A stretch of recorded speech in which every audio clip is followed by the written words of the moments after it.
Alright guys, we're going to take a look at this model here, which is showing us a single muscle fiber or muscle cell.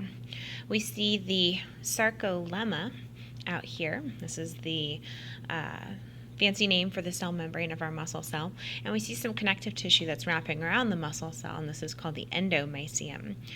That loose connective tissue bringing lots of blood supply as well as nerve stimulation to our muscle cell.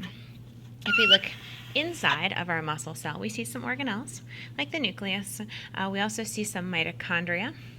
These are not foreign to us. We've seen these before in other cells, but this is kind of new, and that's these big columns. Each of these columns is a myofibril, and it's full of thick and thin filaments. So the thick filaments are this darker color, and then the thin filaments are the thinner, lighter colors.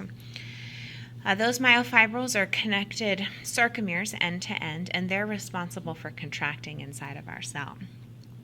The other thing that I noticed is all of this white stuff. This white stuff is the endoplasmic reticulum inside of our muscle cell. It has a special name. We call it sarcoplasmic reticulum.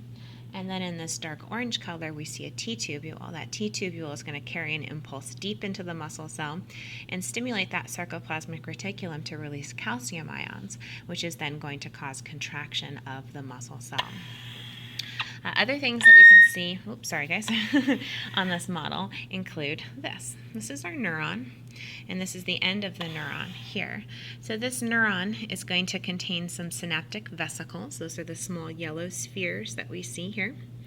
And those synaptic vesicles contain acetylcholine, which then get released here into the synaptic cleft at our motor end plate.